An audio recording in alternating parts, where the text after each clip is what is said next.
لله رب العالمين والصلاة والسلام على سيد المرسلين وعلى آله وأصحابه أجمعين. أما بعد فأعوذ بالله من الشيطان الرجيم. بسم الله الرحمن الرحيم. إن الذين يتلون كتاب الله وأقاموا الصلاة وأنفقوا مما رزقناهم سرا وعلانية يرجون تجارة لن تبور. صدق الله العظيم. بزرگوں اور بھائیوں، پچھلے کئی دنوں سے تذکرہ چل رہا ہے شیطان کے حربوں کا، کہ شیطان دینداروں کو ان حربوں کے ذریعے کمزور کرتا ہے، ناکام کرتا ہے. ان میں سے ایک حربہ، ایک اس کی ہوشیاری یہ ہے کہ مومن کو اللہ کی رحمت کا سہارا دے کر، بھروسہ دلا کر گناہوں پر آمادہ کرتا ہے. یہ اس کا ایک حربہ ہے، یعنی دل میں یہ خیال ڈالتا ہے اللہ تو بہت معاف کرنے والا ہے، بہت بخشش کرنے والا ہے، چاہے تو معاف کر دے گا. اللہ تو کسی ایک نیکی سے بھی خوش ہو جاتا ہے تو سارے گناہوں کو درگزر کرتا ہے. اس طرح اس کو بھروسہ دلا کر گناہ کرنے پر آمادہ کرتا ہے کہ یہ چھوٹے سے گناہ ہے، ایک ہی تو گناہ ہے، اس ایک گناہ سے کیا ہوتا ہے، اللہ تو بہت معاف کرنے والا ہے. اس نے فلاں کو معاف کیا، 99 قتل کے قاتل کو معاف کیا. ایسا وسوسہ اور داعیہ پیدا کرتا ہے اور گناہ پر ابھارتا ہے. اس سلسلے میں ضروری بات یہ یاد رکھنی ہے کہ اس کا انکار نہیں ہے کہ اللہ تعالیٰ کی رحمت بہت وسیع ہے، بہت گنجائش والی ہے. سارے انسانوں کے سب گناہ مل جائیں، بلکہ یوں کہو کہ سارے انسان گناہ کے علاوہ کچھ نہ کرتے ہوں، گناہ کرتے ہوں، تب بھی سب کے گناہ مل کر اللہ کی رحمت سے آگے نہیں بڑھ سکتے، اللہ کی رحمت سے بڑے نہیں ہو سکتے. اس کا انکار نہیں، اس کی وسعت بہت ہے، وہ بہت وسیع و رحمت ہے، وسیع و مغفرت ہے، بہت معاف کرنے والا ہے. انکار نہیں ہے. اور وہ احادیث بھی اپنی جگہ پر صحیح ہیں جن میں یہ بات آئی ہے کہ اللہ تعالیٰ نے رحمت، محبت اور شفقت کچھ بھی کہہ دیجیے اس کو پیدا کرنا ہے، رحم کو پیدا کرنا ہے، رحمت کو پیدا کرنا ہے. اور اس کے 100 ٹکڑے اللہ تعالیٰ نے کیے، 100 اجزاء بنائے. ان میں سے 99 رحمتوں کو اللہ تعالیٰ نے اپنے پاس رو کر رکھا. دنیا میں فقط ایک حصے کو اتارا، محبت، شفقت، رحمت کے 100 حصے کر کے ایک حصہ دنیا کو اتارا، باقی 99 اللہ نے اپنے پاس رو کر رکھے. اس ایک رحمت کی وجہ سے ساری کائنات آپس میں محبت کرتی ہے. اس ایک کی وجہ سے چرندے، پرندے سب اپنے بچوں سے پیار کرتے ہیں. گائے اپنے بچے سے، بچڑے سے محبت کرتی ہے. انسان اپنے باپ سے، باپ اپنی اولاد سے، شوہر اپنی بیوی سے، بیوی اپنے شوہر سے. عاشق اور معشوق کی محبت جو بھی ہے وہ صرف ایک حصے محبت کا نتیجہ ہے. ایسی 99 محبت، ایسی 99 رحمتیں اللہ نے اپنے پاس ہو کر رکھی. جب قیامت کا دن آئے گا تو اللہ تعالیٰ سارے انسانوں میں سے، جنات میں سے اس ایک حصے کو بھی کھینچ لے گا. اس ایک حصے رحمت کو، ایک حصے محبت کو بھی کھینچ لے گا. اسی وجہ سے کوئی کسی کے کام نہیں آئے گا. ہے نا مشہور بات ہے قرآن میں بھی، یوم یفر المرء من اخیہ وامہ وابیہ وصاحبتہ وبنیہ لکل امرئ منہم یومئذ شأن یغنیہ. بہت مشہور بات قرآن کی بات ہے. جو قیامت قائم ہوگی اور میدان محشر میں ہوں گے تو کوئی کسی کے کام نہیں آئے گا. باپ بیٹے کا کام نہیں آ رہا، اولاد باپ کا کام نہیں آ رہی، شوہر بیوی کا کام نہیں آ رہا، بلکہ ایک دوسرے سے سب جان بچائیں گے اور بھاگ گے. کوئی کچھ مجھ سے مانگ نہ لے، کوئی مجھ سے سفارش کے لیے نہ کہتے، کوئی مجھ سے نیکی طلب نہ کر دے، سب بھاگیں گے. کیوں بھاگیں گے؟ اس لیے کہ ایک دوسرے کے کام آتے تھے دنیا میں، اس کی ایک حصہ محبت کی وجہ سے اس کو بھی اللہ نے محبت چھین کے سب کام کیوں ہے، وہ جذبہ، وہ شفقت، وہ مہربانی جس کی وجہ سے آدمی مجبور تھا اولاد کے کام آنے کے لیے، بیوی کے کام آنے کے لیے، یا دوستوں کے کام آنے کے لیے محبت سے مجبور ہوتا ہے. اس محبت کے ایک حصے کو اللہ تعالیٰ نے محبت کھینچ لیا. اب کوئی دوستی نہیں، آپ کوئی ڈاکٹر چل رہا ہے، کوئی کسی کا کام نہیں آ رہا. کھینچے کی کیوں اللہ تعالیٰ ایک حصے کو بھی، تاکہ ان 99 رحمتوں کو واپس 100 کرے. ان 99 رحمتوں کو جو بچا کے رکھی تھی واپس 100 کرے. اللہ نے 99 رحمتیں چھپا کے رکھی، ایک رحمت انسانوں کو، جناتوں کو، فرشتوں کو دیا، اس کو واپس لے کر 99 کو 100 کرنا ہے. کیوں؟ ارحم بہا عبادی، ارحم بہا عبادی، میں ان 100 رحمتوں کے حصے سے اپنے بندوں پر رحم کروں گا. یہ سب حدیث ہے بالکل اچھی اور اعلیٰ انکار نہیں. ان کا حوالہ دیتا ہے شیطان. اللہ سے اتنا رحم کرنے والا ہے، اتنا معاف کرنے والا ہے، اس لیے گناہ کر لے، توبہ کر لینا معاف ہو جائے گا. یہ شیطان کا ایک حل ہے. لیکن قرآن سے ہم پوچھیں، اللہ کے کلام سے ہم پوچھیں، یہ جو قرآن ہے یہ صرف کتاب تلاوت نہیں ہے، صرف پڑھو اور ثواب حاصل کرو. صرف کتاب تلاوت نہیں ہے، تلاوت بھی مقصد ہے، لیکن صرف کتاب تلاوت نہیں کہ پڑھو، نیکی لو اور بھی بند کر اور کرو.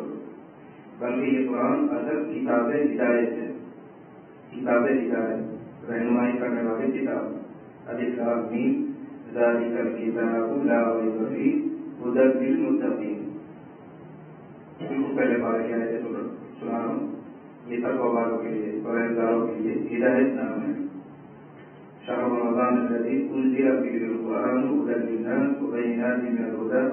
یہاں بھی دیکھ لیجیے ھدی للناس یہ لفظ ہے. قرآن ساری انسانیت کے لیے ہدایت ہے. تو قرآن عظیم کتاب برکت بھی ہے، کتاب تلاوت بھی ہے، لیکن ان سب سے بڑھ کر وہ کتاب ہدایت ہے. ہر چیز پہ رہنمائی کرنے کے لیے قرآن اترتا ہے. اللہ ہمارے سامنے بات نہیں کر رہا ہے، لیکن اللہ کا کلام ہمارے سامنے ہے. اللہ کی بتائی ہوئی باتیں ہمارے سامنے ہیں.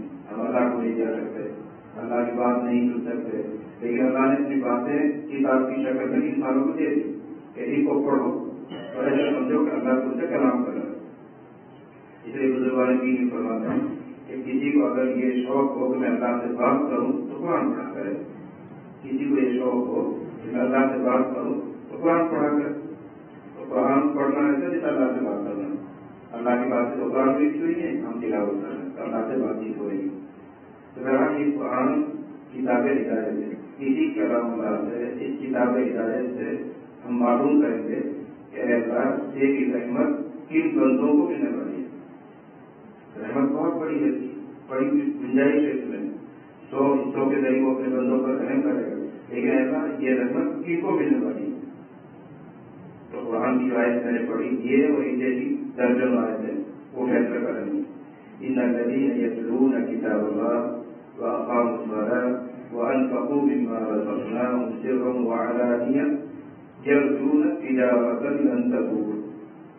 ایک آیت. دوسری آیت ان رحمت اللہ قریب من المحسنین. تیسری آیت ان الذین آمنوا والذین ہاجروا وجاہدوا فی سبیل اللہ اولئک یرجون رحمت اللہ. ایسی درجنوں آیتیں. پہلی آیت سے ترجمہ، بلا شبہ وہ لوگ جو اللہ کی کتاب پڑھتے ہیں، یتلون کتاب اللہ. تو یہاں بھی نقطہ ہے، یقرؤون کتاب اللہ نہیں کہا، ان الذین یتلون کتاب اللہ. اللہ وہ بندے جو اللہ کی کتاب کی تلاوت کرتے ہیں. یہ کیوں نہیں کہا جو اللہ کی کتاب کی قراءت کرتے ہیں. قراءت پڑھنا فرق کیا ہے؟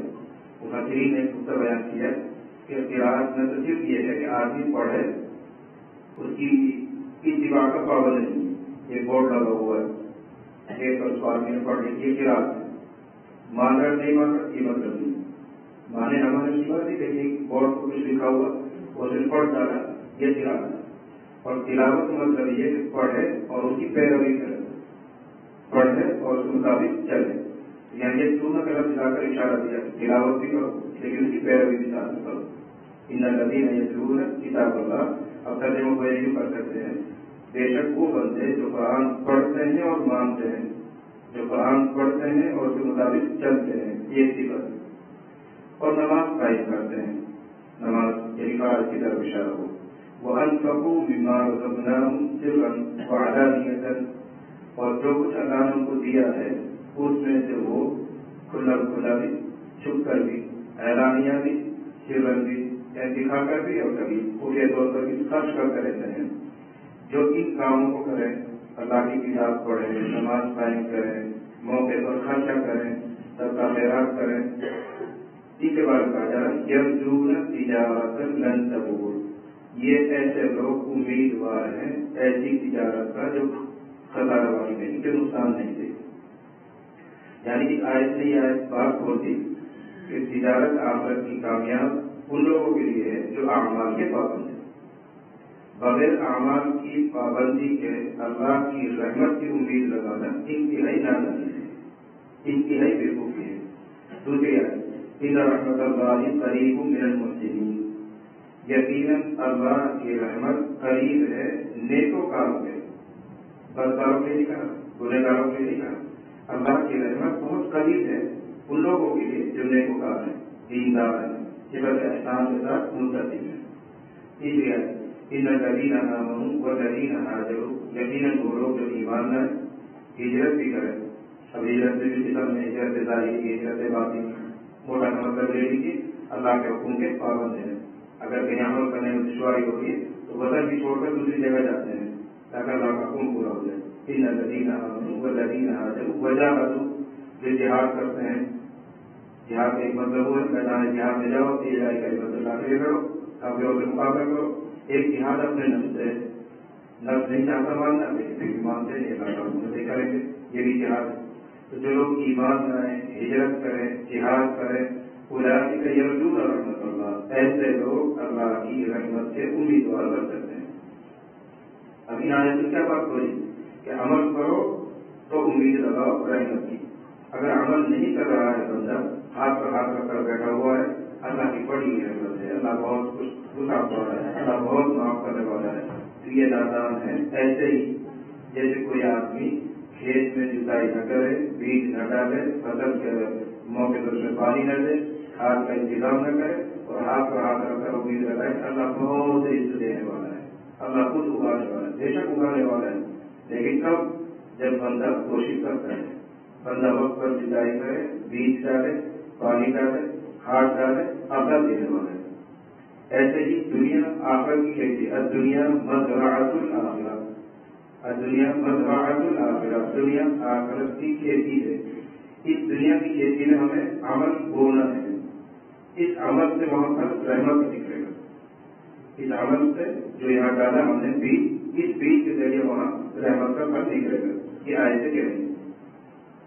ایسے ہی حدیث میں اس کی وضاحت ہے۔ حضرت معاذ بن جبل نے آکار کیا تھا نبی صلی اللہ علیہ وسلم، کوئی ایسا عمل، کوئی ایسا وظیفہ بتا دیجیے جس کے ذریعے میں جنت میں داخل ہو جاؤں، جہنم سے بچ جاؤں۔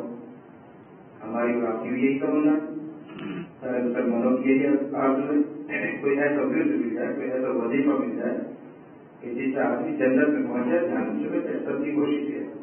یہی سوال حضرت معاذ بن جبل نے نبی کریم صلی اللہ علیہ وسلم سے فرمایا، ایسا کبھی بھی نہیں سکا۔ اور تم نے بڑا مشکل سوال کیا، یہ تو بڑا مشکل ہے، لیکن آسان بھی ہے جس پر اللہ آسان کر دے، نبی فرمایا۔ پھر آپ نے ان کے لیے کچھ کرنے کو بتایا، وہ کیا ہے؟ جو نہیں کہتی ہے میں دعا کروں گا اللہ تجھے جنت دے دے گا، یا فلاں آیت پڑھ لیا کر، فلاں دعا پڑھ لیا کر، فلاں ورد کر لیا کر، ہر نماز کے بعد آیت کرسی پڑھ لیا کر، جنت میں چل جائے، یہ نہیں فرمایا۔ اور کیا ہوگا؟ تو تیز مسالہ وہ تو تیز رکھا اور تم معاذ جنت میں جانا چاہتے ہو، جہنم سے دور رہنا چاہتے ہو، نماز پڑھا کرو، زکات دیا کرو، رمضان کے روزے بھی رکھا کرو، پھر کچھ اور اعمال شراب اگر آپ نے بتائے ہیں، لیکن حدیث کیا سمجھا رہی ہے کہ اعمال سے جنت ہے، بغیر عمل کے رحمت کا امیدوار بن کر بیٹھا رہنا یہ شیطانی حملہ اور دھوکہ ہے۔ ایک صحابی کی خدمت میں آپ بہت خوش ہوئے، لیکن مشکات میں بات ہوئی، بہت خوش ہوئے، آپ کی طبیعت کے تشریف لے گئے تھے، صبح تہجد ہے، واپس آئے لوٹے میں پانی بھرا ہوا، بجوا کر رکھی ہوئی ہے، آپ تو آپ اس خدمت سے بہت خوش ہوئے، تو آپ خوش ہو کر فرمایا سے مانگو کیا مانگتے ہیں، تہجد کا وقت ہے، سہولیت کا وقت ہے، اللہ سے دعا کرو، مانگو کیا مانگتے ہو، تو ہم ہوتے تھے اللہ سے گھر کی دعا کر دی گھر نہیں یہ تو کہتے یا بہت پریشان ہوں گے تو ایسا بھی بہت ٹیڑھی نہیں ہو جائے، ایسا کبھی دعا کر دیجیے اوپر وردار بن جائے، نیک بن جائے، تو ہم تو اپنی رسی مرادیں سب لیتے یہی رہا صحابی رسول ہے، نبی کی تربیت کیا ہوتا ہے، جب حضور نے فرمایا مانگو کیا مانگتے ہو، قبولیت کا وقت ہے ہمارا ہم دعا کرو، تو انہوں نے عجیب سے سوال رکھ دیا کہ اگر اللہ کے نبی جنت میں آپ کے ساتھ رہنا چاہتا ہوں، اسألک مرافقتک فی الجنہ، آپ کے ساتھ رہنا چاہتا ہوں، آپ سے مانگ رہا ہوں کہ یہ دعا کر دیجیے کہ جنت میں آپ کے ساتھ رہنا، تو آپ نے نہیں فرمایا میں ایک نظر ڈالتا ہوں کہ کام بن جائے، بہت سے لوگ ہیں بزرگ لوگ کہتے ہیں نظر فرما دیجیے میرے اوپر توجہ ڈال دیجیے، ان توجہ سے کیا ہوتا ہے، ان توجہ سے کچھ نہیں ہوتا ہے، توجہ سے کام چلتا ہے، تو نبی علیہ السلام کی توجہ پڑ رہی تھی مجھے ایمان سے نہیں کرے، نبی علیہ السلام کی بہت مختصر توجہ پڑ رہی تھی ابو طالب پر، دھیان رکھے اس باتوں کو، ابو طالب پر آپ کی توجہ فرمائے، پیار فرمائے، محبت کا اظہار کر رہے ہیں، دعوت دے رہے ہیں، اس سے بڑی توجہ کیا ہوگی، لیکن نہیں ہدایت کی اللہ کی تقسیم ہے، اس میں کسی پیغمبر کا بھی اختیار نہیں، جب پیغمبر کا اختیار نہیں تو ولیوں کے ہاتھ میں کیا رکھا ہوا ہے، ابھی کہاں سے یہ لوگوں نے بدگمانی کی دماغ میں اٹھا لی ہے کہ کسی اللہ کے پاس چلے جاؤ اللہ توجہ فرما دی، توجہ بھارت سے اگر کچھ بند تھا تو ساری دنیا مسلمان ہو جاتی، نبی علیہ السلام صاحب کا توجہ ڈالتے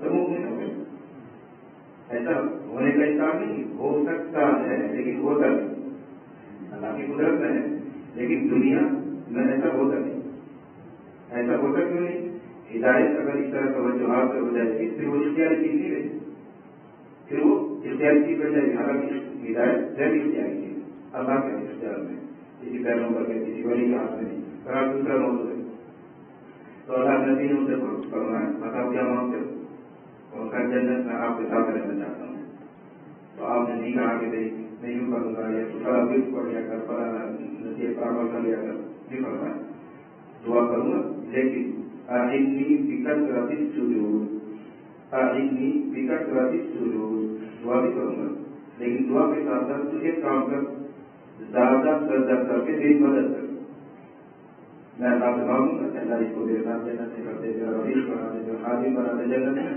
لیکن میں مجھے کچھ کرنا ہے، وہ کیا ہے کثرت سے نماز پڑھا کر، کثرت سے نماز پڑھا، اعِنِّی بِکثرۃ السجود، اور لفظ کیا ہے میری مدد کر، زیادہ سجدہ کر کے، میری مدد کا مطلب کیا میری لگانا ہوگا کیا جو دعا کے ذریعے اور تو عمل کے ذریعے جو لگا، نماز پڑھا کر کثرت سے دعا کیا کر، سجدہ کیا کر، میں ادھر دعا کروں تو ادھر کام کر، سجا میری مدد ہو رہی، میں آپ کی مدد نہیں کر سکتا، یہ روایت پہلی روایت آیت ہے، یہ سب ہم کو سمجھا رہی ہیں کہ عمل آخرت یا آخرت کی رحمت عمل سے وابستہ ہے، عمل جو آدمی عمل کا پابند ہے اس کے لیے اللہ کی رحمت ہے، ان رحمت اللہ قریب للمحسنین، اس کے خلاف کے بعد صاف بیان کیا أفنجعل المسلمين كالمجرمين ما لكم كيف تحكمون، أفنجعل المسلمين كالمجرمين ما لكم كيف تحكمون، بندوں میں دو طرح کے لوگ ہیں، ماننے والے نہ ماننے والے، ماننے والے مجرمین نہ ماننے والے مجرمین، اللہ کیا فرمایا ہے کیا ہم ماننے والوں کو نہ ماننے والوں کے برابر کر دیں گے، تمہاری عقل مانی تھی، ایک وہ ہے جنہوں نے اپنی خواہشات کو دبایا اللہ کا حکم مانا، ایک وہ ہے جنہوں نے اللہ کے حکم کو دبایا اپنی خواہش مانی، کیسے برابر کر دیں گے ہم، ان کو بھی جنت دے دیں ان کو بھی جنت دے دیں، ایک کو بھی آسانی سے جنت مل جائے ایک کو بھی بڑے حساب کتاب کی جنت مل جائے، کیسے کر سکتے ہیں پہلے جاؤ مجرمین ہر مجرمین معلوم کہیں پتہ ایسا نہیں ہوگا، جو محنت کر رہے ہیں کوشش کر رہے ہیں وہ پہلے حقدار ہیں، یہ اللہ کا قانون سنا رہا ہوں، قدرت اس کی بڑی ہے کچھ بھی کرے، لیکن اللہ نے جو خود اپنا قانون بیان کیا ہے وہی ہے کہ میری رحمت عمل سے جڑی ہوئی ہے، جو بندے عمل کریں گے ان کو ہی میری رحمت ملنے والی ہے، تلک الجنۃ التی اورثتموها بما کنتم تعملون، ہماری کمزوری ہے قرآن پڑھتے تو خوب مزہ لے لیکن سمجھ نہیں، تلك الجنة التي أورثتموها بما كنتم تعملون. یہ وہ جب جنتی جنت میں پہنچ جائیں گے تو اللہ تعالیٰ اعلان کروائیں گے. اللہ کی طرف سے پیغام میں سنایا جا رہا ہوگا یہ ہے وہ جنت جو تمہیں دی جا رہی ہے تمہارے عمل کی برکت سے. تلک الجنة التي أورثتموها بما كنتم تعملون. معلوم ہے جنت کا رحمت کا خاص جوڑ ہے عمل کی پابندی سے. عمل کرو تو رحمتیں ملتی ہیں. اب شیطان جو کہ بڑھاتا ہے اللہ بڑا معاف کرنے والا بڑا رحیم ہے بہت سب کا بہت سے زیادہ پیار کرنے والا ہے. بے شک کس سے پیار کرنے والا ہے جو عمل کی پابندی کر رہا ہے. گنہگاروں سے پیار کرتا ہے لیکن انسان کو قائم کرے گا اس طرح. بندے وہ بھی ہیں اس کے جو نافرمانی کرتے ہیں بندے وہ بھی ہیں اور بندے یہ بھی ہیں. لیکن یہ طرح سے میں چاہتی ہے کہ جنہوں نے کافی محنت کی اور جنہوں نے کچھ نہیں کیا دونوں کو بدلے میں برابر کر. ایسے تو ہم بھی اور آپ بھی نہیں کر سکتے. ہماری اولاد میں یہ ہے ہماری ماننے والی ہے ایک وہ جو نہیں ماننے والی. اولاد وہ بھی ہے اولاد بھی یہ بھی ہے. لیکن اگر آپ دل کی محبت اور لگاؤ اور جب کچھ دینے کا نمبر آئے گا یہ مقدم ہے جو ہماری طرف ہے جو ہماری ماں کر سکتی ہے. تو اولاد ہماری نافرمان ہے اولاد ہونے کے باوجود پیغام کو سزا کی مستحق ہے. ہم اس کو تبدیل کرتے ہیں. ایک ہی سمجھانے کی مثال ہے. بالکل اسی طرح سارا انسان اللہ کے بندے ہیں لیکن ان میں قرب اور نزدیکی ان بندوں کو ہے جو اللہ کی مان کر چلتے ہیں. سوال کرنا یہ ہے کہ شیطان کے حربوں میں سے اور ہیلوں میں سے ایک سیلا یہ ہے کہ وہ رحمت کی امید دلا کر گناہ پر ابھارتا ہے. یہ کس گناہ ہے اللہ تو بہت معاف کرنے والا کل ادھر دیکھی جائے گی اللہ سے معافی مانگ لیں گے. یہ شیطان اس طرح گناہ پر ابھارتا ہے اور جب نمبر آئے گا کھڑا ہونے کا حساب کے لیے تو پھر دے کر بھاگ جائے گا. کہنے لگے میرا تمہارا تک بتانا تھا نہیں آ گئی تم جا تمہارا کام جانا. یہ قرآن نہیں بات ہے. تم جا تمہارا کام جانا. میں نے صرف کان میں پھونک ماری تھی کیا تھا تم نے کچھ مجھے کیوں بڑا ہوتا ہے فلا تلومونی ولوموا انفسکم. یہ سب قرآن کی آیت پڑھ رہا ہوں. فلا تلومونی ولوموا انفسکم. مجھے ملامت مت کرو خود اپنے آپ کو ملامت کرو. میرا کام میں اتنا تھا میں نے صرف خوش ہو کر ڈالا گناہ تو تم نے خود کیا. تو خدا سے گفتگو یہ ہے کہ کبھی بھی اس جھانسے میں نہیں آنا چاہیے کبھی بھی اس دھوکے میں نہیں آنا چاہیے کہ اللہ بہت معاف کرنے والا بہت رحم کرنے والا لہٰذا کل کرو جو کچھ کر اللہ معاف کر دے. یہ شیطان کا ایک دھوکہ ہے جس میں انسان کو مبتلا کرتا ہے. انسان کو کیا خاص طور سے دین دارو وہ رحمت کی امید کی دلا کر گناہ کروا دیتا ہے. یہ تو ایسی ہی نادانی ہے کہ کوئی آدمی اپنے پاس گھر میں بیٹھ کے کسی مرم جہاں پہ رکھتا ہے اور مرم کی امید پر خود اپنے آپ کو جلا دیتا ہے. گھر میں مرم رکھا ہو جلا دے گا. یہ نادانی نہیں ہے یہ بالکل نہیں ہے. گناہ کر رہا ہے ایسے جیسے اپنے آپ کو آگ میں جلا رہا ہے اور امید کیا ہے رحمت لگانے کے لیے. یہ ایسی مثالیں ہم لوگوں نے دی مثال کہ اپنے آپ کو مرم کی امید پر گھر میں رکھا ہوا بیٹھنے بیٹھ رکھی تو دوا رکھی انگلی چلا کر لگا دوا. یہ تکلیف تو لگے گی ٹھیک ہے دوا دیر پاس ہے لیکن اس دوا کو لگانے کے بعد بھی آرام میں کافی دیر ہو جائے گی. پھر کوئی گارنٹی ہے کہ انگلی صحیح بھی ہو جائے مطلب بھی سکتی ہے خراب بھی ہو سکتی ہے. تو ایسے ہی ہے کہ اللہ کی رحمت کے سہارے پر گناہ کرنا یہ ایسی ہی نادانی ہے جیسے مرہم کے سہارے پر خود اپنے انگلی میں زخم کرنا مرہم لوگوں کے پاس کام بنا لوگ اس وجہ سے ہم سب کو بچنا ہے.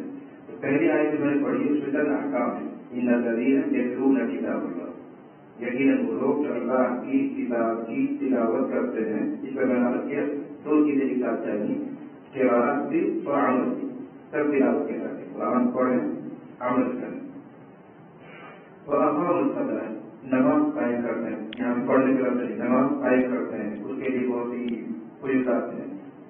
سننے سے پہلے بھی بتوا کی مثلاً مداومت کی شرط ہے. اقامت کا مطلب ہوتا ہے جو آدمی پابندی سے نماز پڑھے. چلے میں گیا جوش آیا چلا میں پورا چیزیں نماز پڑھ کر آیا اشراق بھی تہجد بھی اوابین بھی فرائض بھی سنت بھی واپس گھر آیا تو ایک چیزیں تک تو بھاگ پڑی گرم رہا ہو. ایک چیزیں تک چلے کی بھاگ پڑی گرمی خوب نفی تہجد اشراق چلا پورا ہوا ساری بھاپ نکل گئے چلا پڑ گئے. یہ نماز قائم کرنے والا نہیں. نماز قائم کرنے کا مطلب ہمیشہ پڑھنے والا. چلا کیا 40 سال گزر جائے تو بھی اس کے عمل میں کوئی فضول نہیں اس کے عمل میں سستی نہیں پابندی سے وہ عمل کر رہا ہے تو اس کو قائم کرنے والا کہتے ہیں. قرآن حکیم ہر جگہ یہی لگتا ہے الذین یقیمون الصلاۃ الذین اقاموا الصلاۃ، اس طرح کرتا ہے. تو اقامت صلاۃ کا مطلب ہے نماز کو پابندی سے ادا کرنے والے. کبھی پڑھتا ہو کبھی چھوڑ دیتا ہو ایسے بندے کو نماز قائم کرنے والا نہیں کہا جاتا. نماز قائم کرنے والا جو پڑھے پابندی سے پڑھے. یہ دو لفظ. تیسرا وَأَنفَقُوا، یہ تیسری حضرت خرچ کرنے کا مثال ہے. خرچ کرنے کا مثال ہے. جو کچھ اللہ نے آپ کو عطا کیا ہے اس میں سے خرچ کریں. اس لیے کہ خرچ کرنا اللہ کی صفت ہے. جب بندہ خرچ کرتا ہے تو اللہ کی صفت میں اللہ کا مشابہ ہو جاتا ہے. اور ہر وہ صفت اللہ کو محبوب آتی ہے جو بندہ جس صفت کے ذریعے اللہ سے میل کھاتا ہے. ایک دعوت سنا رہا ہوں آپ کو. روزے جو آپ نے رکھا ہے اس کو اللہ بہت پسند کرتا ہے. ساری دنیا نے حدیث سنی ہے الصوم لی وانا اجزی بھی. یہ حدیث قدسی ہے. روزہ تو میرے لیے ہے میں خود ہی اس کا بدلہ دوں گا. نماز کا بدلہ اللہ تعالیٰ فرشتوں سے دلوا کر بھائی کی نماز توڑو کتنی بن گئی اور کتنا آگے بنتا دے دو. جی اتنی نمازیں ہیں اتنا اخلاص ہے اتنا وزن بنتا ہے اللہ تعالیٰ اتنا ثواب دے دو. بھائی کی تلاوت توڑو تلاوت کے لیے جتنی مرتبہ تلاوت کی اتنا الفاظ پڑھے اتنا وزن بنتا ہے دے دو آگے ثواب اتنا دے دو. فرشتوں سے دلوا دی. لیکن روزے کی طرف نظر آئے تو اللہ فرشتوں سے نہیں دلوا کر اللہ تعالیٰ خود آتا ہے. اب صوم لی وانا اجزی بھی. روزہ میرے لیے ہے اور میں خود ہی اس کا بدلہ دوں گا. اور اللہ خود کتنا بڑا ہے کوئی بتا سکتا ہے؟ بس اتنا ہی بڑا ہوا جو دینا ہوگا. بڑے حساب سے بڑا ہی کام ملے گا. فرشتے میران مخلوق رکوع سے نکلا اور فرشتے وہاں اللہ تعالیٰ بدلہ سے خود اجر دے گا. یہ حدیث کہہ رہی ہے. اب سوال یہ ہے کہ سارے ہی عمل اللہ کے لیے کیے جاتے ہیں. نماز پڑھتے ہیں ہم اللہ کے لیے، تلاوت کرتے ہیں اللہ کے لیے، حج کرتے ہیں اللہ کے لیے. لیکن روزے کے بارے میں نہیں کیوں پتا ہے کہ روزہ میرے لیے، نماز کے بارے میں نہیں ہے کہ نماز میرے لیے، حج میرے لیے، تلاوت میرے لیے، میں خود ہی بدلا دوں ایسے نہیں دیا ہے. الصلاۃ لی وانا اجزی بہا کہ نماز میرے لیے نہیں بدلا دوں گا، حج میرے لیے نہیں بدلا دوں گا ایسے کہیں نہیں ہے. روزوں کے بارے میں الصوم لی وانا اجزی بھی. روزہ میرے لیے میں ہی بدلا دوں گا. اس وجہ سے اس کی وجہ وہی کسی طرح کی اشارہ کر رہا تھا کہ روزہ رکھ کر بندہ اللہ کی صفات میں اللہ کے مشابہ ہو جاتا ہے. اللہ کبھی کھاتا ہے کیا؟ اللہ پیتا ہے کیا؟ اللہ کی کوئی بیوی ہے؟ نہیں ہے. تو بندے نے جب صبح صادق سے لے کر غروب تک کھانا بند پینا بند، بیوی کے قریب نہیں گیا، بیوی سے صحبت نہیں کر سکتا، لیکن کاموں کو نہ کر کے وہ اللہ کے مشابہ ہو. یہ کام اللہ کے اللہ کی کوئی بیوی نہیں، اللہ کھاتا نہیں، اللہ پیتا نہیں. صبح سے صادق سے غروب تک ان کاموں سے رک کر بندے نے اللہ کے ساتھ مشابہت اختیار کی. اس کو اللہ بہت پسند کر رہا ہے کہ روزہ تو میرا جیسا کام کیا جائے میں خود کر لوں افروں کی. ایسی طرح ان کا خرچ کرنا یہ اللہ کیا ہے. وہ اپنوں کو بھی کھلاتا ہے، پیروں کو بھی کھلاتا ہے، مسلمانوں کو بھی کھلا رہا ہے، کافروں کو بھی کھلا رہا ہے، جانوروں کو بھی کھلاتا ہے. بلکہ اگر روایات اور آثار پر یقین کریں ہم تو اللہ تعالیٰ مسلمانوں سے زیادہ کافروں کو دیتا ہے. مسلمانوں سے زیادہ کافروں کو. پہلے بات یہ پاس دیکھو دنیا کا جو بات ہے بڑے زیادہ ہیں تو وہ کافر ہیں. عمومیات پاس دیکھو کیوں؟ اس کی وجہ یہ دنیا کافروں کے لیے جنت ہے، ایمان والوں کے قید خانے. تو قید خانے میں تو بقدر ضرور چیز ملتی ہے استعمال کرنے کے لیے، فراوانی سے پڑ ملتی ہے. تو ہم تو قید میں ہیں، گزار کے ایک کمر لے لو، قید خانے میں دیجیے دکھانے کے لیے طریقے لے لو، ایک چھوٹا موٹا بچہ کے تھوڑا بولا ڈالو، کوئی ایسے اور سامان تھوڑی ملے. اور کافروں کے لیے یہ دنیا جنت ہے. اور جنت نام اس جگہ کا ہے جہاں ہر خواہش پوری ہونی چاہیے. وَلَكُمْ فِيهَا مَا تَشْتَهِي أَنفُسُكُمْ وَلَكُمْ فِيهَا مَا تَدَّعُونَ. تو جنت اس چیز کا نام ہے، اس جگہ کا نام ہے جہاں بندے کی ہر خواہش پوری ہو. اور قید خانہ اس جگہ کا نام ہے جہاں خواہشیں پوری نہیں کی جاتی، بقدر ضرورت سامان دیا جاتا ہے استعمال کے لیے. اس میں خود اشارہ ہے یہ جنت یہ دنیا ایمان والوں کے قید خانہ ہے، بقدر ضرورت ملا کرے گا. اور یہ دنیا کافروں کے لیے جنت ہے، خوب دیا جائے گا. یہ نام کو فیصلہ کیا. پھر 25 بارے نام کرنا ولولا ان يكون الناس امة واحدة. اگر سارے لوگ یہ کہتے نہ اس طرح کی مزید ویڈیوز دیکھنے کے لیے ہمارے چینل کو سبسکرائب کریں اور ساتھ ہی بیل آئکن کو بھی دبائیں تاکہ